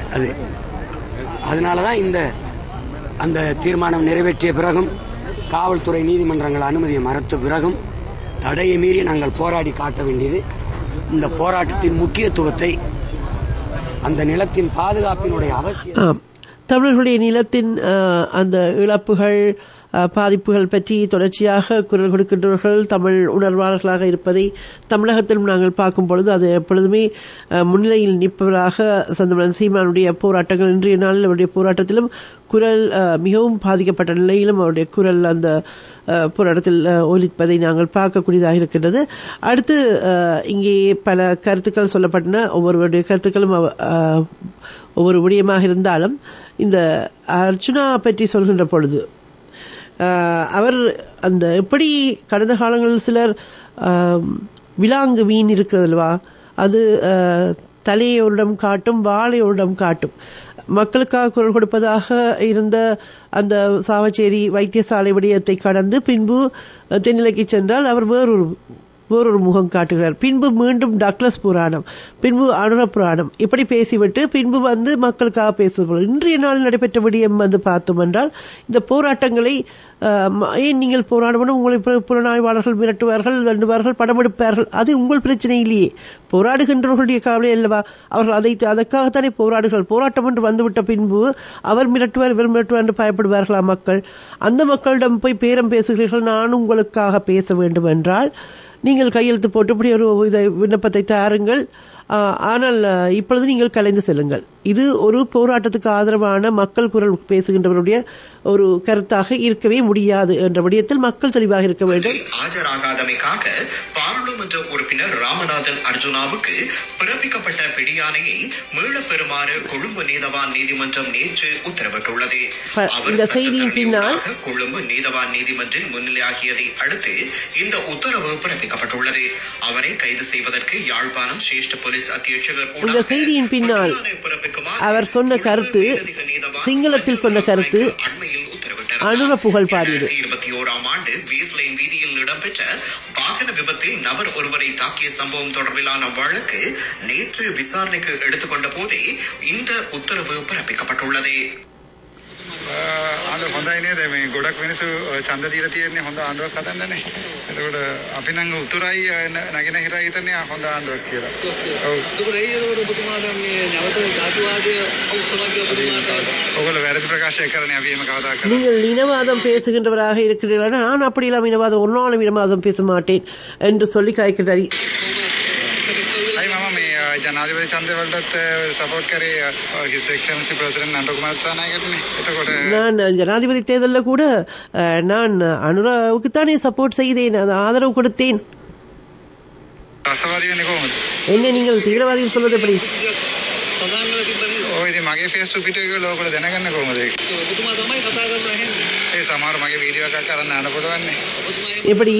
இப்படியானவர்கள், கொள்கை இல்லாதவர்கள், ஒரு பல்லெழுத்து எதிரியோடு உறவு கொண்டாடுவர்கள். அவருக்கு இப்பொழுது சாதாரணமாக ஒரு மக்களுக்காக குரல் கொடுக்கின்ற அரசியல் கட்சியினுடைய ஒரு பேச்சாளர் பேசிக் கொண்டிருக்கிறார். நாங்கள் இப்பொழுது கஜேந்திரகுமாரை எடுத்து பார்த்தால் அவர் பேசும் பொழுது எத்தனை முறை நிறுத்துவார். செல்வராஜா கஜேந்திரன் பேசிய பொழுது எத்தனை முறை சபாநாயகர் நிறுத்தி கொண்டு. ஆனால் இங்கே பார்த்தீர்கள் என்றால் அனுராவினுடைய அரசில் இவருக்கு பல விடயங்கள் சாதகமாக இருப்பதை நீங்கள் பார்க்கலாம். அவரே சொல்கின்றார், நான் இவருக்கும் அந்த பேச்சுவார்த்தைகள் எங்கே முடிகின்றன. இப்பொழுது எப்படியெல்லாம் நடக்கின்ற விடயத்தை உன்னிப்பாக ஆழமாக பார்க்க கற்றுக்கொள்ளுங்கள். யாரோடு கைகோர்க்க வேண்டும், யாரோடு நாங்கள் பேச வேண்டும், எந்த விடயத்தை நம்ப வேண்டும், எந்த விடயத்தில் நாங்கள் தெளிவாக இருக்க வேண்டும். உன்னதமான மாவீரர்கள் எங்களை வழிநடத்தி இருக்கின்றார்கள். அவர்களுடைய தியாகங்களை நாங்கள் நினைவில் வைத்துக் கொள்ள வேண்டும். ஒப்பற்ற தேசிய தலைவரோடு யாரையும் ஒப்பிடாதீர்கள் தயவு செய்து. அந்த போராட்டம் எங்களுக்கு கற்றுக் கொடுத்தது பெரும் பக்கம். எனவே அவற்றையெல்லாம் நினைவில் வைத்துக் கொள்ளுங்கள். பேசுவோம் நிகழ்ச்சியில் உறவுகளின் கருத்துக்கள் தான் எடுத்து வருவோம். இதையும் சொல்ல வேண்டும் என்று நேரடியாக எதிரியோடும் மோதி எதிரியை அழிச்சு பெரிய சாதனைகளை நிலாட்டி போகலாம். அது செய்து காட்டியிருக்கோம். ஆனா பேச்சுவார்த்தை என்றால் அது ஒரு வித்தியாசமான போராட்டம். அங்க பொறியியல் இருக்கும், சதி வல பின்னல்கள் இருக்கும். என்ன மாதிரி பாலசிங்கத்தார மடக்கலாம், புலிகளை என்ன மாதிரி அவை இந்த இலட்சியத்தில் இருந்து திருப்பி வேற பாதையில கொண்டு போகலாம். இப்படியான பல சிக்கல்கள் இருக்கு. இதுகளுக்கெல்லாம் முகம் கொடுக்க வேணும். பேச்சுவார்த்தை எல்லாம் லேசான விஷயம் இல்லை. நாளைய நாளில் அந்த நினைவுகளை சுமக்கின்றோம். அந்த மாபெரும் சதி வேலைகளை எல்லாம் வியூகம் அமைத்து முறியடித்த பெரும் தேசத்தின் குரல் அவர் போன்ற அந்த உரைகளை கேளுங்கள். இவற்றுக்குள் இருந்து நீங்கள் தேட வேண்டும் எங்களுடைய பலவீனங்களை. மற்றவர்கள் எதிரி எப்படி பயன்படுத்துகின்றார், எதிரியினுடைய பலத்தில் மீது நாங்கள் மயக்கம் கொள்கின்ற நிலையில் இருந்து நாங்கள் எப்படி விடுபட வேண்டும், எப்படி நாங்கள் பலமிக்க இனமாக உருமாற வேண்டும், எப்படி நாங்கள் வலுவாக இருந்து போராட வேண்டும். போராட்டம் என்ற ஒரு விடயத்தை மக்கள் மயப்படுத்தி அந்த மக்களுக்குள் அரசியல் மயப்படுத்திய அந்த போராட்டம் என்பது தொடர்கின்ற இன்றைய நாளிலும் அந்த போராட்ட சக்திகளோடு ஒருங்கிணைந்து எப்படி நீங்கள் பயணிக்க வேண்டும். இன்றைய நாளில் நீங்கள் பார்த்தீர்கள் என்றால் பல ஊடகங்கள் இருட்டடிப்பு செய்கின்றன. எமக்காக நடைபெற்ற, எங்கள் இனத்துக்காக நடைபெற்ற இந்த சட்டவிரோத விகாரை போராட்டத்தை, அதற்கு எதிராக திரு கஜேந்திரகுமார் பொன்னம்பலம் தமிழ் தேசிய மக்கள் முன்னணி நடத்திய போராட்டத்தை, அல்லது இந்த செந்தமிழன் சீமானுடைய போராட்டங்கள், இவையெல்லாம் இருட்டடிப்பு செய்வதில் என்னை காண போகின்றோம் என்ற விடயத்தை தான் நாங்கள் பார்க்க வேண்டும்.